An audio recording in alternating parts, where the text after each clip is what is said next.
rahmatullahi wa barakatuh. On behalf of the Claremont Main Road Masjid here in Cape Town, South Africa, it is my pleasure to welcome you all to this online Quran Tafsir course titled Understanding the Quran through Surah Al Asr. This Quran Tafsir class, it will run for the 4 Sundays of Ramadan between 4 and 5 p.m. South African time.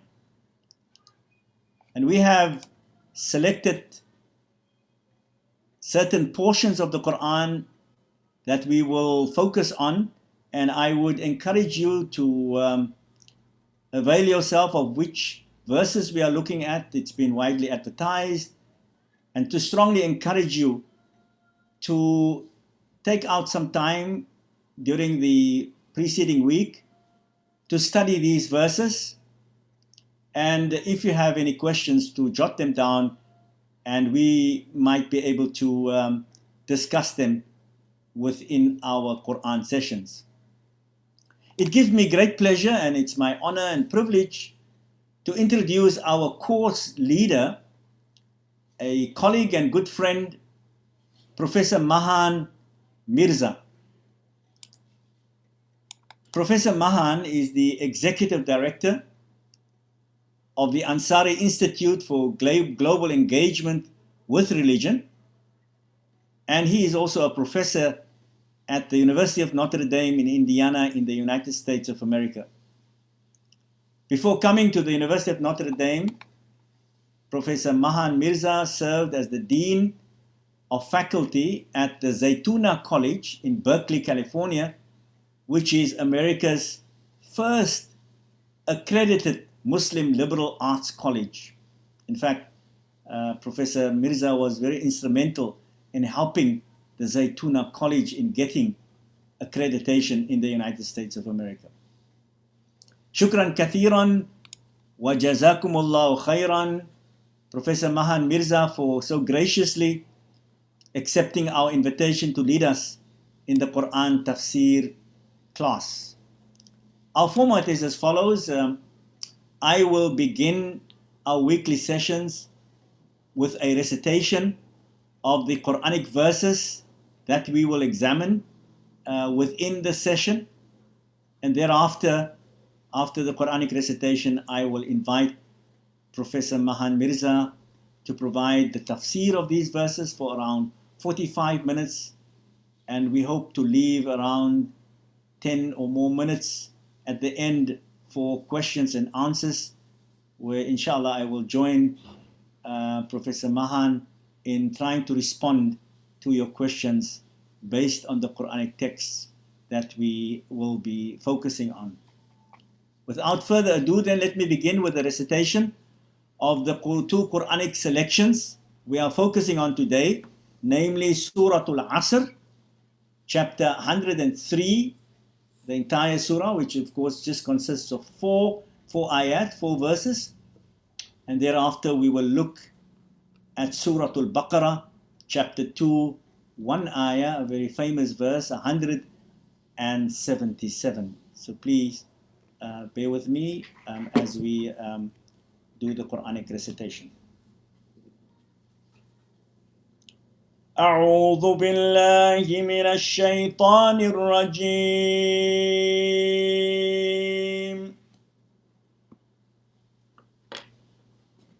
بسم الله الرحمن الرحيم.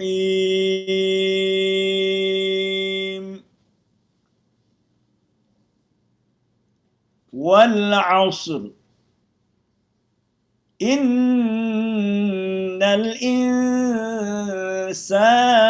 لفي خسر إلا الذين آمنوا وعملوا الصالحات وتواصوا بالحق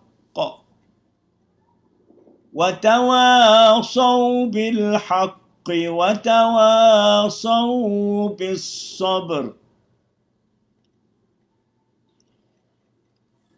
بسم الله الرحمن الرحيم. ليس البر أن تولوا وجوهكم قبل المشرق والمغرب ولكن البر من آمن بالله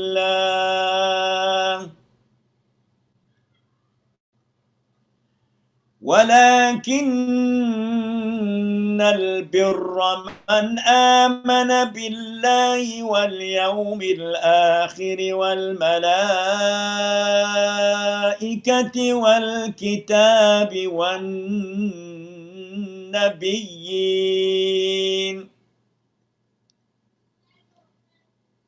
وآتى المال على حبه ذوي القربى واليتامى والمساكين وابن السبيل والسائلين وفي الرقاب وأقام الصلاة وآتى الزكاة والموفون بعهدهم إذا عاهدوا والصابرين في البأساء والضراء وحين البأس أولئك الذين صدقوا وأولئك هم المتقون.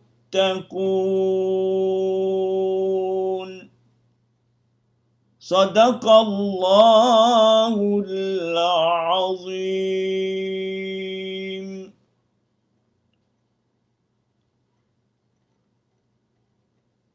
Shukran. Over to you, Mahan. Assalamu alaikum wa rahmatullahi wa barakatuh. Nahmaduhu wa nusalli ala rasulihi al-kareem. Amma ba'du fa'udhu billahi minash shaitanir rajim. Bismillahir rahmanir rahim.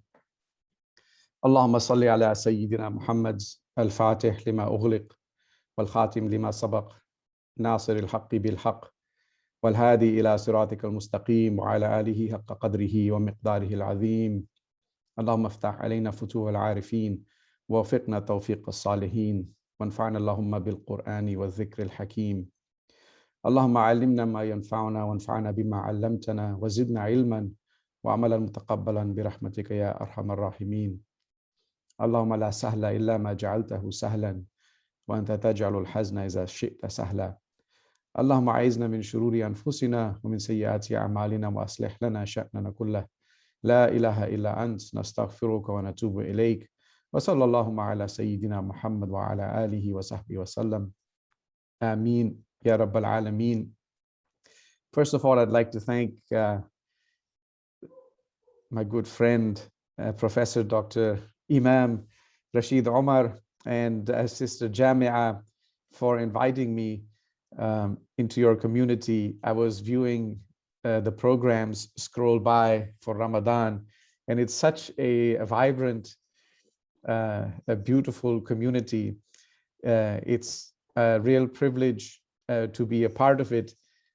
I wish we could do it in person, but I had the privilege of visiting for one day a few years ago your community, and perhaps inshallah someday we'll have the opportunity to be there in person again. It's always a real privilege for us to have Imam Rashied here in South Bend, and we missed out from his blessed presence here because of the pandemic, but we wish him all the best, and may Allah just increase you in your blessings for having him there.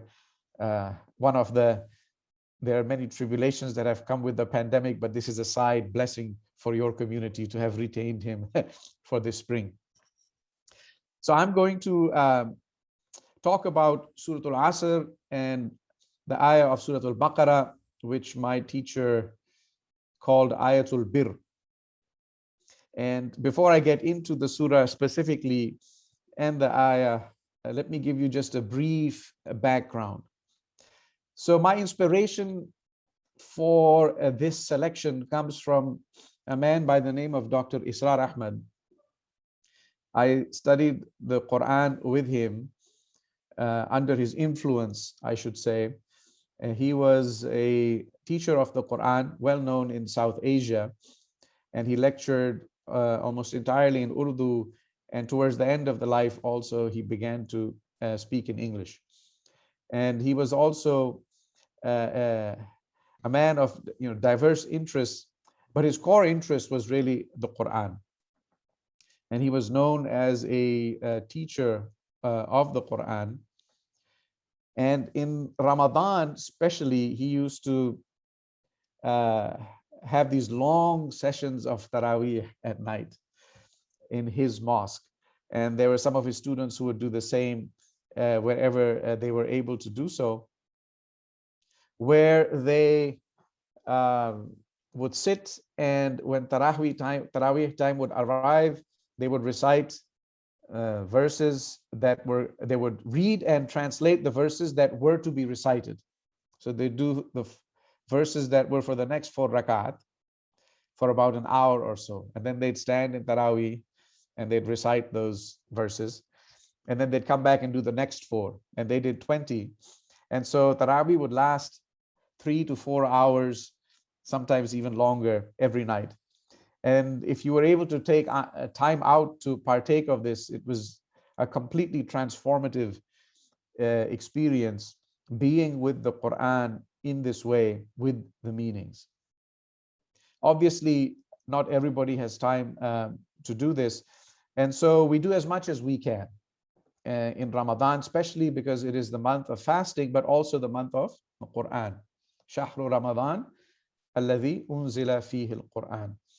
And so what he did was, Dr. Israr, when he used to teach the Quran in a more limited formats for people who are busy and don't have as much time, or would like to go through it somewhat systematically in over a longer period in little bits, a little bit like we're doing, he had a course called Muntakhab Nisab, and he based the Muntakhab Nisab, the selected course of study, on Surah Al Asr. So that's why I picked this course, and you'll see that there's these surahs, and you'll see that there's a reason for this once we get into the meanings.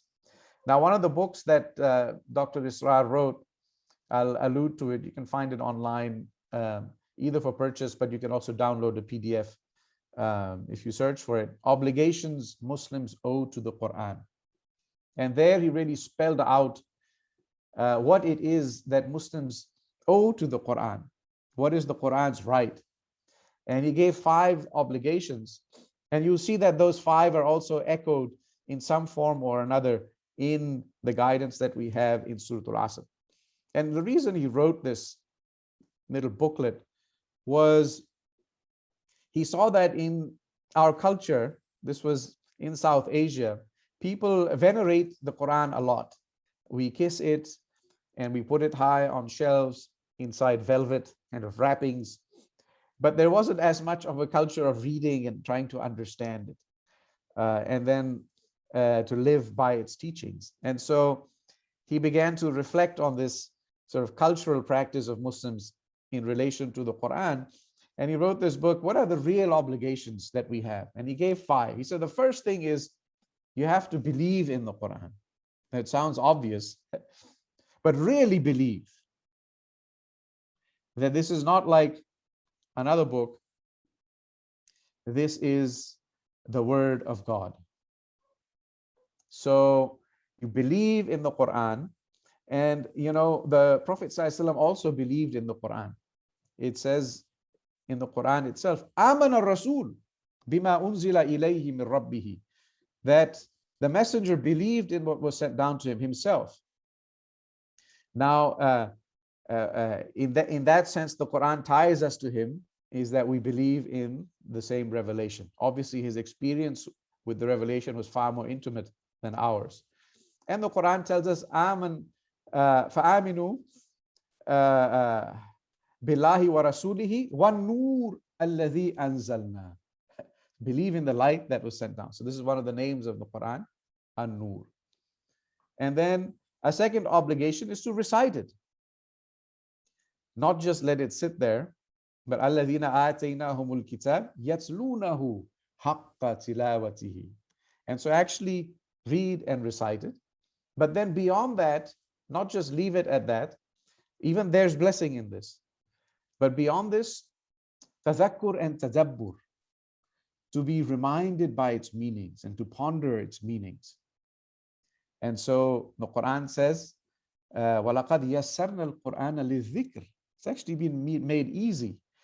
A lot of people stay away thinking, I'll never get it, and this is just for the scholars. And it's true to some extent. There are deep meanings, and we should turn to the scholars, but we should also be able to find it accessible, at least at the surface level, because Allah says He has made it easy. And you'll see when we read Surah Al Asr, that will be our experience. Also, أَفَلَا يَتَدَبَّرُونَ الْقُرْآنَ. Don't they dive deep into its meaning? So this is an obligation. And then the fourth is hukum wa iqamat, that we should actually live by its teachings and establish its teachings as a community. And lastly, da'wat and tabligh, that you spread the Quran far and wide. And so the Quran itself will say, you know, the Prophet ﷺ was sent لِتُبَشِّرَ بِهِ, to give good tidings through the Quran, وَلِتُنذِرَ بِهِ, to warn through the Quran, وَجَاهِدْهُمْ بِهِ, and to strive through the Quran. Allah subhanahu wa ta'ala says, يُضِلُّ بِهِ كَثِيرًا وَيَهْدِي بِهِ كَثِيرًا. Through it, He guides many, and through it, He lets many go astray. So there's a beautiful hadith on the authority of Uthman ibn Affan radiallahu anhu, where he says, the Prophet ﷺ is reported to have said, خَيْرُكُمْ مَنْ تَعَلَّمَ الْقُرْآنَ وَعَلَّمَهُ. The best of you is one who learns the Quran and teaches it to others. And so this is a little bit of background on the importance of engaging the Quran, particularly in this month of Ramadan. And I gave you background of my teacher, Dr. Israr, who gave us this book, Obligations Muslims Owe to the Quran, that I've briefly summarized, and also this selected course of study based on Surah Al Asr. And so let us begin with Surah Al Asr. Now, Surah Al Asr is a very short surah. I'm going to share the screen. This is a resource. It's called Quran.com. Most of you are familiar with it. And you can go to the settings and you can select from different kinds of translations. I've picked a couple here. You can see choose translations. And I've picked Abdul Halim. He's fairly easy to read. And Yusuf Ali, who was from the mid-20th century, whose translation is well known, but you can compare a number of different translations here. Let me make the screen a little bit smaller. So the Arabic and the English comes closer together. I trust you can see this. So we begin, A'udhu billahi minash shaitanir rajim, Bismillahir Rahmanir Rahim, Wal Asr. That's the first ayah. The wow is there, and of an oath. By the, swearing by the. So there's an oath, Wal Asr. And in the two translations, you see there's a difference. By the declining day, or by the token of time through the ages. It'd actually be just time, but you can see in brackets, what the translator infers is that it's referring to the token of time through the ages. And so these are two very different meanings, really. One is an allusion to a kind of historic time where human history is flowing through ages. There are ebbs and flows. There's rise and fall of civilizations. And so by that flow of time through the ages, there's even the birth of, now if we look at it from a scientific lens, the birth of species and the extinction of species. Different kinds of life are coming and going. But the Quran, it's a guide for us. And so we take this to be a reference to the human destiny. Wal Asr, by the token of time through the ages. Or, it's Salat Al Asr. Asr is the time it's after Dhuhr and before Maghrib, the mid-afternoon. So there's a specific time of day that this could be a reference to, and it's been read both ways. What is the oath? Wal Asr. Innal insana lafi khusr. It's a categorical statement that man, the language here is gendered, but it's meant to be inclusive. Human beings. Innal insana lafi khusr, is in deep loss by the token of time through the ages, or by the declining day. And if you take it to be time through the ages, you can think in civilizational terms. Civilizations are lost, or human endeavors, regardless of which context they are in, they're doomed to be lost. But if you think in terms of declining day, the mid-afternoon, it's also quite comprehensible. Because if you think of merchants, they wrap up the business of the day at that time. And then they start to count, especially if you had lots of transactions during the day. At the end of the day, you count. How much did I gain? How much did I lose? And so that is a kind of worldly counting of wealth. And you may make a big profit one day and think you won. But actually, it doesn't matter at that time of the afternoon. You are in a state of loss. You've lost. So at this point, I hope the surah has our attention, right? Because if that's the case, then what does that mean for us? Well, fortunately, there's the third ayah. So it's one of the shortest surahs in the Quran. And it consists of 3 ayats. The first one, by the declining day, by the token of time through the ages. The second verse, man is in deep loss. Verily, man is in loss. The third one gives you the exception. And you can see as I scroll up and it refreshes on your screen, you can see that it's comparatively a longer ayah. The others were very short. And this says, إِلَّا الَّذِينَ آمَنُوا وَعَمِلُوا الصَّالِحَاتِ وَتَوَاصَوْا بِالْحَقِّ وَتَوَاصَوْا بِالصَّبْرِ. And so this is why this surah is very important, because it gives us a way out of this loss. If we're interested in a way out of this loss, here it is. And we better follow it, right? So you can understand now why this surah is so important. In 3 short ayats, we're given a kind of principle. The Quran is a guide, and it gives us a complete way out of loss in principle. And the rest of the Quran is a kind of unfolding of this guidance. And so we'll read in a moment from a text that I have, and I'd like to introduce you to, so we'll understand this idea better on why the Quran is contains, in a way, the seed of a Quranic wisdom as a path to human salvation. So, إِلَّا الَّذِينَ آمَنُوا, except for those who believe.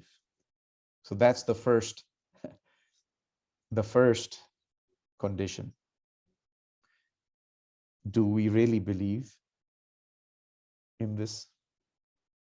This question is for me too, for all of us.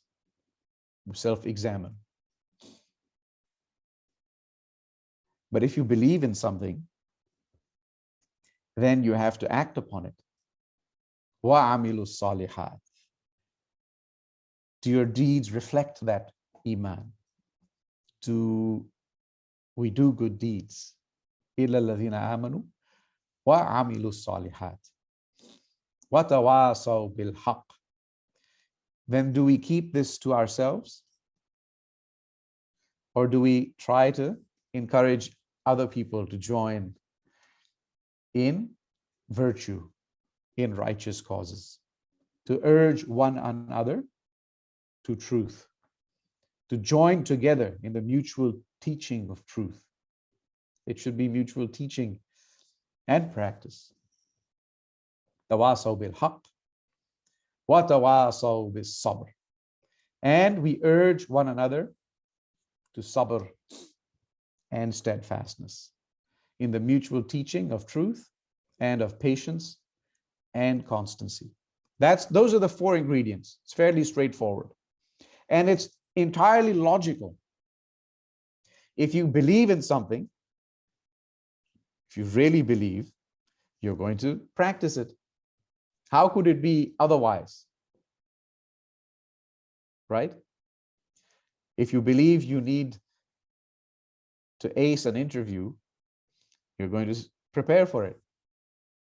You're going to get there on time. You're going to dress up.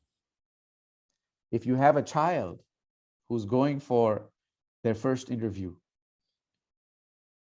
you're going to encourage them. You have to prepare.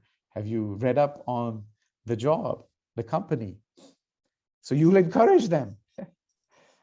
And if your child is stubborn and says, I got this, I don't really need to read this or that, you'll be patient. You'll try and find other ways to guide them. That's a simple example. But you can take any example from everyday life. You'll see that there's a simple logic that connects iman all the way through to sabr. And in between good deeds and encouraging others, if you want good for them also. So this is Surah Al Asr in a nutshell, containing the guidance that we need to avoid loss. I have this book here. It's called the Study Quran. Some of you may have seen this.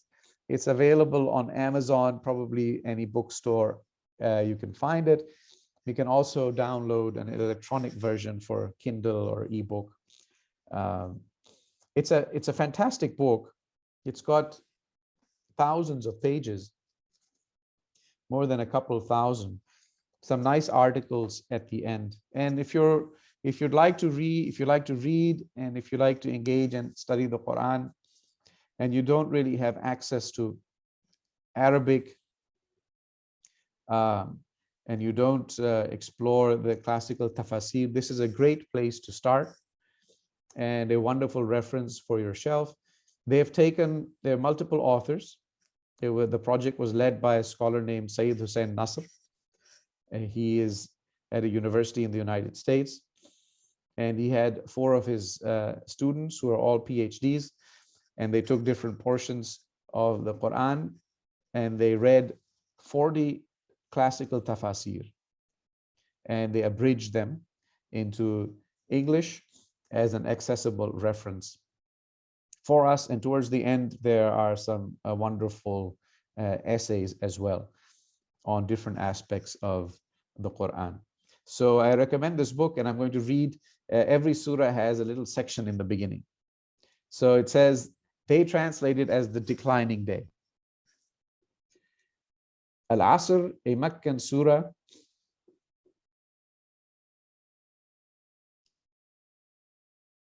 I can exit the screen and then I'll share the second ayah when we get to it. So a Meccan surah, Al Asr, most likely follows Surah 94, Ash-Sharh, in the chronological order of revelation. So you'll see many interesting nuggets. The Quran is not compiled according to the chronological order of revelation. It is compiled according to a recitation that was given to the Prophet ﷺ by the angel Gabriel. The chronological reading is different. And so it tells you which other surah it might have been revealed after, but not necessarily in how it's arranged. This is Surah 103. It takes a title from the first word, Al Asr, which can be understood to mean the late afternoon. Hence the translation, declining day. The last hour of the afternoon, the entire afternoon, the later afternoon prayer, or a period of time in the sense of an epoch. So it gives you the different meanings. It is said that whenever two companions of the Prophet would meet, they would not part company until one of them had recited Al Asr in its entirety, and one of them had given greetings of peace to the other. Think about this. Two people are meeting, and the last thing, this is the companions of the Prophet ﷺ, and they wouldn't part until they had recited Wal Asr. Innal insana lafi khusr illa alladhina amanu wa amilu salihat wa tawasaw bil haqq wa tawasaw bis sabr. Assalamu alaikum wa rahmatullahi wa barakatuh. That's the final reminder. And it's they would recite it, one would presume, because it keeps the world in perspective. Regardless of what you're going to do, if you don't have these four things, you're going to lose. قُلْ هَلْ نُنَبِّئُكُمْ بِالْأَخْسَرِينَ أَعْمَالًا. Should I tell you, this is in Surah Al Kahf, of those who are most in loss with respect to their deeds. الَّذِينَ ضَلَّ سَعْيُهُمْ فِي الْحَيَاةِ الدُّنْيَا. They lose all their deeds in the life and pursuits of the world. وَهُمْ يَحْسَبُونَ أَنَّهُمْ يُحْسِنُونَ صُنْعًا. They think they're doing great things. But if you don't have the Iman and Akhirah in mind, it'll be lost. This is what we're hearing. And so the companions would recite to each other. And we see this in gatherings often. When people of knowledge get together, sometimes this is what they'll recite at the end before the gathering breaks. They'll all recite Surah Al Asr. And so this is why. When viewed in relation to the previous surah, Asr can be understood as a reference to time in general, meaning that vying for increase prevents people from spending their time in the most beneficial manner, that the blessing of time is that for which people will be questioned. So it's referring to the surah immediately before this, which is really interesting, because if you look at the previous surah, it's called At-Takathur. And it says, Alhaakumut Takathur. Vying for increase distracts you more and more, increase in material things. Hatta zurtumul maqabir, until you visit the graves. And then you will soon come to know. And if you look at the surah right after it, Al-Humaza, the slanderer. Waylul likulli humazatin lumaza. Woe unto every slandering backbiter. Alladhi jama'a malan wa addada. Who amasses wealth and tallies it. It's counting his wealth. Right in between these two surahs. Alhaakumut takathur. Waylul likulli humazatin lumaza. About gathering wealth and increase. We have the surah in between Surah Al Asr. Innal insana lafi khusr. No, it's loss. Tally it out as much as you want if you don't have these four things. So you have a little bit of the nazm a thematic kind of relation to the surahs before and after. From one perspective, these three short verses of Surah Al Asr contain the entire message of the Quran. See, there you go. The entire message of the Quran. Namely, that human beings are in loss unless they turn to God. In this vein, the famous legal scholar Ash-Shafi'i, is Imam Ash-Shafi'i, is reported to have said, were the people to ponder this surah, it would suffice them. Just this surah. So, there you have it. There's a little nugget I can share with you before we turn to Ayatul Bir, and then leave a little bit of time for questions. There's a scholar, Neil Robinson. He wrote a wonderful book on the Quran, Discovering the Quran. And he has a chapter on the relationship between sound and rhyme and meaning. And he analyzes Surah Al Asr. And you might find this a little bit strange, and so forgive me in advance. But I'm someone who believes that the meanings of the Quran will continue to unfold, even if someone hasn't said it before, as long as it doesn't contradict some sound belief or the rules of Arabic or Sunnah and authentic tradition. Then why not? Because if we think that everything that needs to be said about the Quran has already been said, then you're limiting what is available here.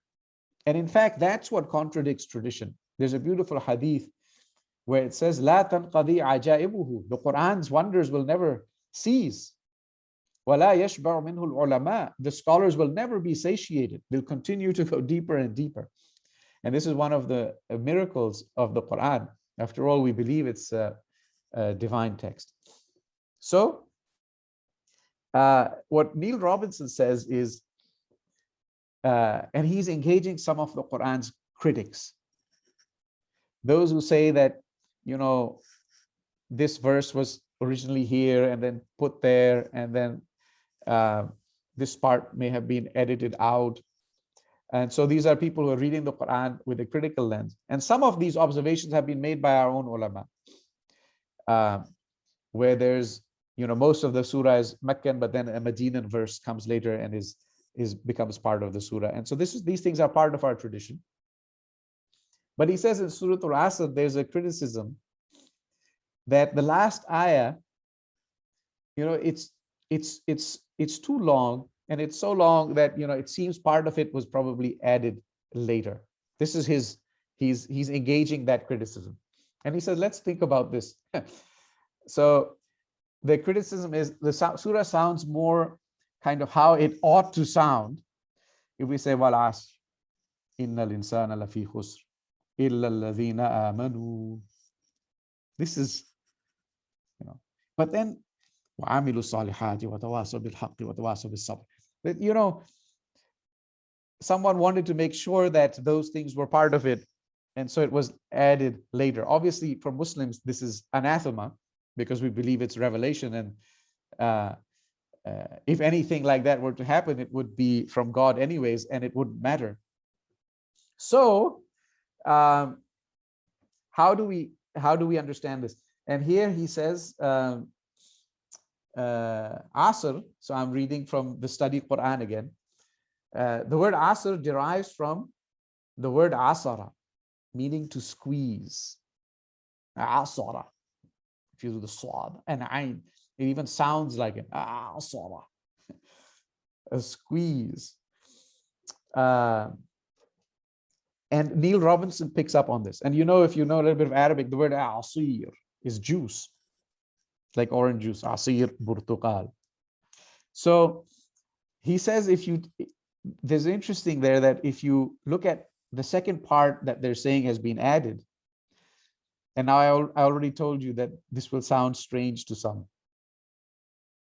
But for those who find it interesting, I mention it nonetheless. After you have إِلَّا الَّذِينَ آمَنُوا in the third ayah, you have عَمِلُوا الصَّالِحَاتِ. So it begins with the Ain. And you know, Asr is Ain, Sad, Ra. And then in the middle, you have 6 Sads, especially if you count the Shadda. And it ends with the Ra, Sabr. So Ain, Sad, Ra is kind of how that last part of the verse is. It's constructed with Ain, Sad, Ra, which is what the surah is, Asr. And it's as if the meaning of Iman is being squeezed out. إِلَّا الَّذِينَ آمَنُوا وَعَمِلُوا الصَّالِحَاتِ وَتَوَاصَوْا بِالْحَقِّ وَتَوَاصَوْا بِالصَّبْرِ. I love it. I think more studies need to be done in this area. There's another scholar by the name of Michael Sells who's done work on the relationship of sound, rhyme, and meaning. So there may be a whole field here worthy of exploration. All right, so much for Surah Al Asr. Yeah, Michael Sells, who's done his own work on the Quran. Let's go to ayatul of Surah Al Baqarah in the few moments that we have.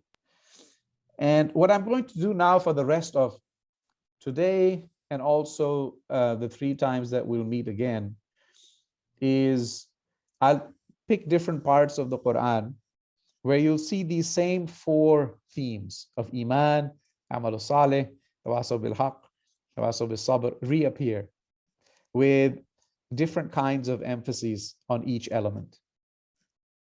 And so you see the image of Surah Al Asr scattered about in different parts of the Quran. And that really reinforces this idea. If you were just to think about the surah, it would really help in our guidance. In a way, that this is the seed of all guidance in the Quran. So this is one ayah. You can see this one ayah is much longer than that entire surah.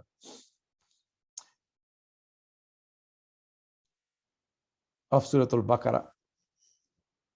لَيْسَ الْبِرَّ أَن تُوَلُّوا وُجُوهَكُمْ قِبَلَ الْمَشْرِقِ وَالْمَغْرِبِ. So again, this starts with a kind of negation. Righteousness or goodness, I have 2 translations here, so let me expand the screen and the second one will appear. If you notice any differences between them or others, those are things we can always discuss. Okay, so the second translation is by Yusuf Ali and the first is by Abdul Halim. And they should be visible on your screen. So لَيْسَ الْبِرَّ أَن تُوَلُّوا وُجُوهَكُمْ قِبَلَ الْمَشْرِقِ وَالْمَغْرِبِ. Goodness, or it is not righteousness, bir, this kind of comprehensive virtue or good, doesn't consist in your turning your faces east or west. And if you look at the tafasir, when the Prophet ﷺ came to Medina, there were all kinds of questions surrounding which way to face. Because in Mecca, they could face both Jerusalem and the Kaaba at the same time if they stood on the south side. And the Qibla at that time was Jerusalem.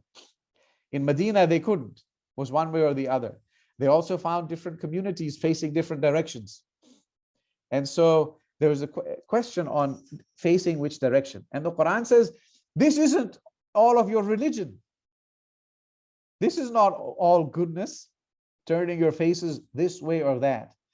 وَلَكِنَّ الْبِرَّ مَنْ. But righteous is the one who. The truly good are those who. I think that there are going to be lots of isharat. And I'm not going to say more other than isharat, like indications or signs. I'm not going to more than point to them myself. So what's interesting is the ayah begins with this mention of virtue as a theoretical, philosophical, maybe idea. al-bir. But then when the ayah unfolds what is righteousness, it doesn't do righteousness per se. It says righteous is the one who, which is to me an indication that good is always situated. My perspective is different from yours. And yes, we try and find common ground, but I can never fully understand where you're coming from. Only God knows that. And so for us, we have to do the best we can in wherever we happen to be. And don't be too critical of others whose positions and circumstances you may not fully understand. Nonetheless, we have to always find a way to deal with each other. The righteous is the one who, lakin al-birra man. So there you go, Iman.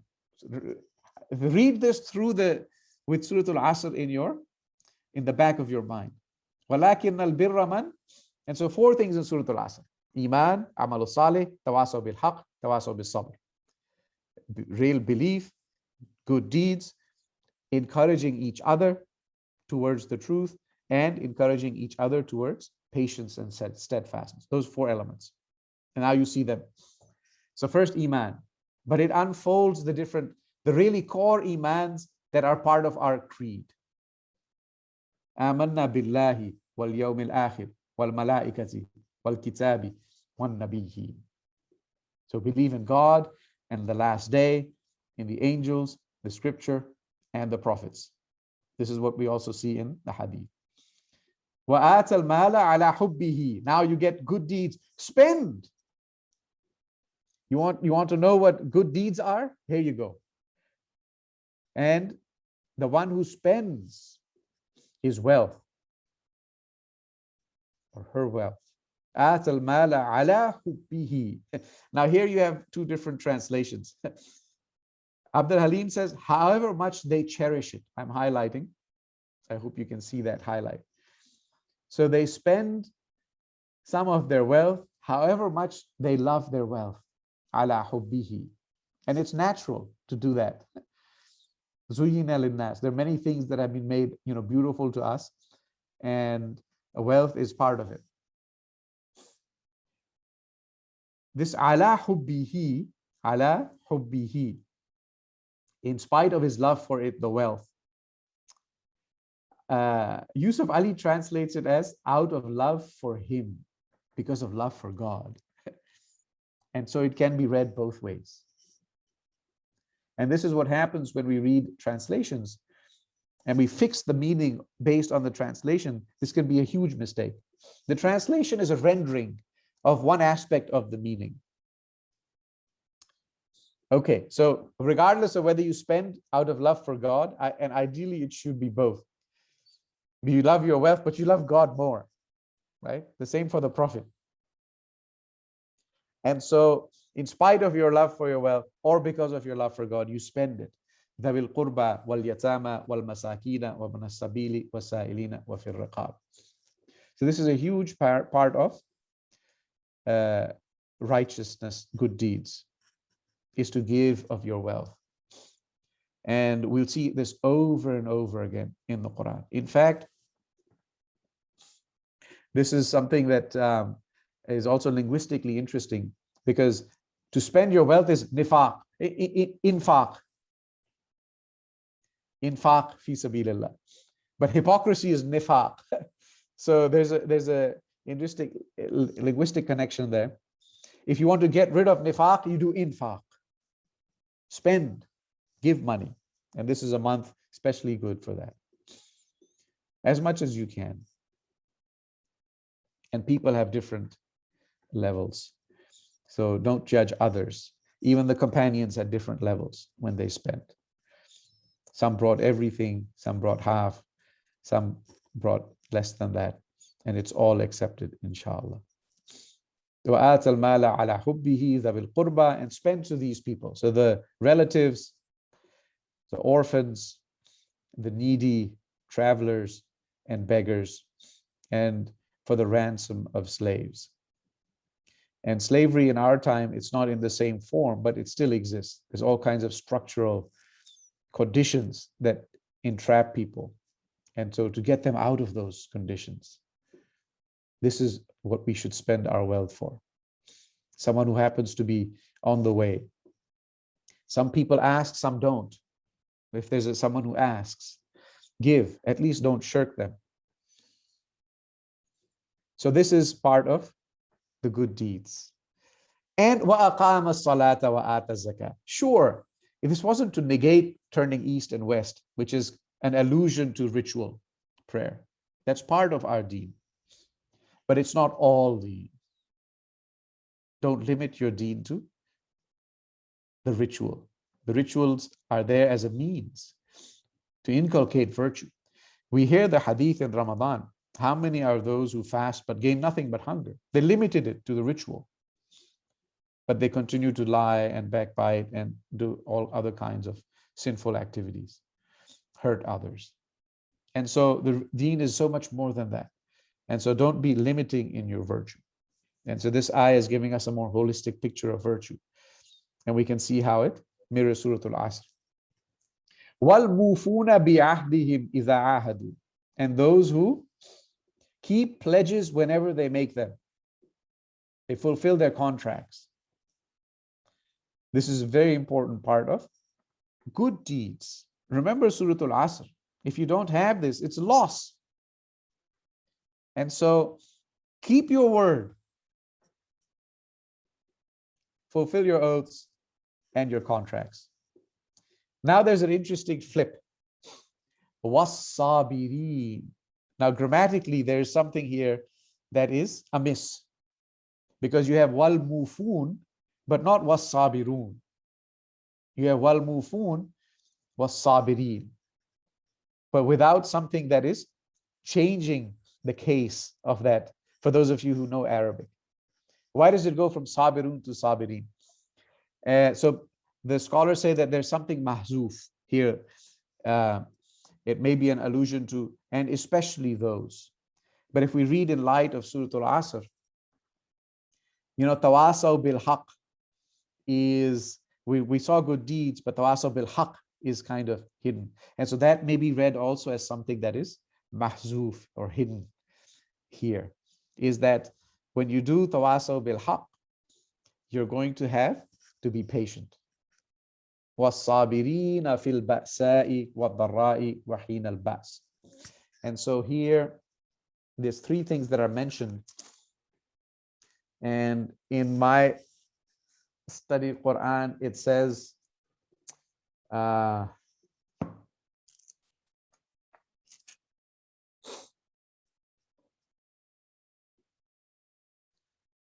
according to some, ba'sa. So three things are mentioned. Those who are patient in these three times, in times of ba'sa, and times of darra, and heen al-ba's, and in times of ba's.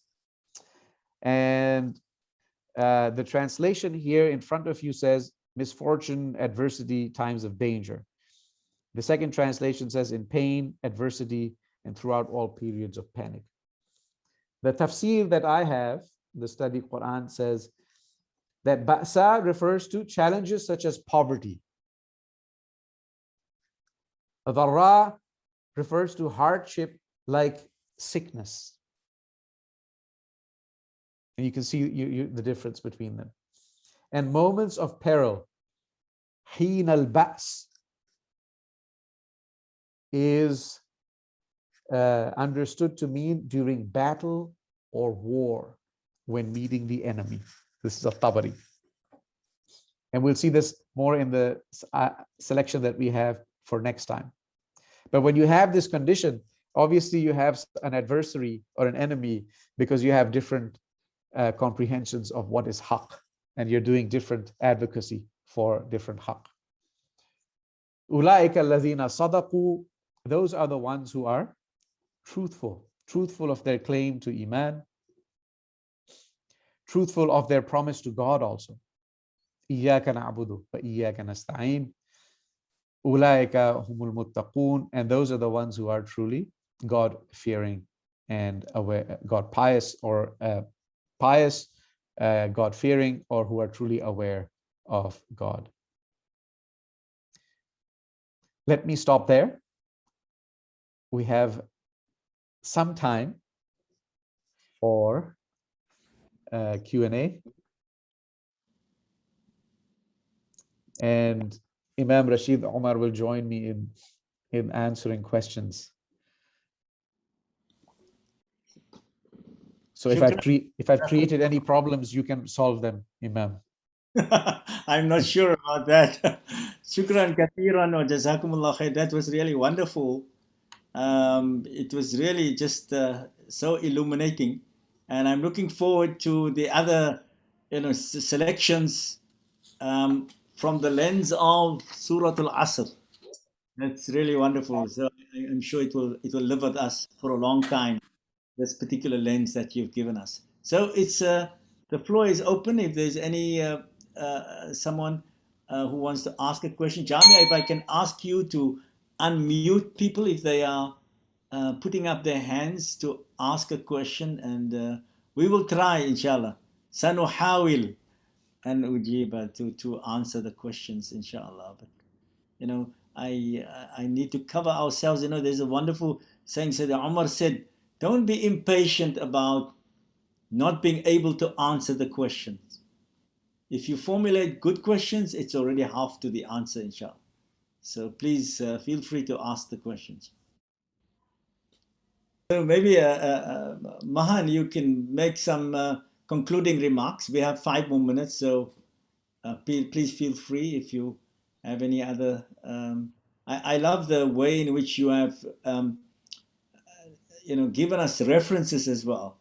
The Study Quran by Sayyid Hussein Nasr and others. What English translations of the Quran would you recommend? I think I saw you had Abdullah Yusuf Ali, you had Abdul Halim. Which are the other ones that you were using there as well? Those are the 2 that I picked for us. I like to float around between translations. There can be more poetic ones like Thomas Cleary. Arbery tends to be someone who is more literal. Abdul Halim is very readable. There's an article here in the Study Quran, actually, by Joseph Lombard, who's now in Qatar. He is one of the associate editors of this Study Quran, and he has an article on the translations of the Quran. So anyone that you begin with is fine, as long as you know that it's not final. And when something, this I think is a very important lesson that we wanting to teach. Often we take up a translation of the Quran and we think that's exactly the word of God. The translation is only a reflection of the true meaning. yes. And so that's why one of the amazing things about Muslims is that we've kept the Quran in its original language, because as soon as you do translation, you are inevitably engaged in interpretation, because you have to choose. And so the more English translations of the Quran you can consult, the better it is. Here's a new one that came out of London called the Majestic Quran. I'm not sure if you've seen it, Mahan. It was done by Dr. Musharraf Hussain. Right? Have you seen this one? No. Oh, it's really brilliant. It's very nice. It just came out, I think 2018 or 2019. The Majestic Quran. Okay, I hope to look at it, inshallah. There's also Muhammad Asad, who is commonly read as someone who goes more for the kind of mystical meaning. So translations can also have these kinds of inclinations towards one or other way of reading, like inner meaning or legal meaning, or a more activist reading. And so pick one that works for you, but when you see something that you think requires digging a little deeper, take a look at others as well, and then obviously ask someone. Right. I know the Muhammad Asad Quran, and I think Muhammad Asad is rather not mystical, but is rather more a Mu'tazilite, bending to rationalism. Yeah. Muhammad. Yeah, So, yeah, I see that. also brilliant, really wonderful. Yeah. You can use all of these translations, and they all add value Yes. to our understanding. As you said, you can never exhaust the rich and multifaceted meanings of the Quran, as long as we stay, of course, within the traditional understandings of our deen. So, shukran jazilan. I wish you well in the next week, inshallah. And Inshallah. I call upon our students to please prepare for next week. I think next week we are doing Surah Al Imran, chapter 3, verses 190 to 200. So it's the very last section of Surah Al Imran. It starts with Inna fi khalqis samawati wal ardi wa ikhtilafil layli wan nahar. So chapter 3, Surah Al Imran, verses 190 to 200. If people prepare, they can gain so much more out of it. So shukran kathiran, Mahan. May you have Afwan. a good week, and please join me in a special dua as we end this session. Bismillah ar-Rahman ar-Rahim. Alhamdulillahi Rabbil Alameen. Wassalatu wassalamu ala ashrafil mursaleen. Sayyidina wa nabiyyana wa maulana Muhammad wa ala alihi wa ashabi ajma'in. Allahumma arhamna bil Qur'anil azim. Waj'alhu lana imaman wa nuran wa hudan wa rahmah. Allahumma dhakkirna minhu ma nasina. وعلمنا منه ما جهلنا وارزقنا تلاوته آناء الليل وآناء النهار واجعله لنا حجة يا رب العالمين. اللهم إنك عفو تحب العفو فاعف عنا. سبحان ربك رب العزة عما يصفون وسلام على المرسلين والحمد لله رب العالمين. والسلام عليكم ورحمة الله وبركاته. مرحبا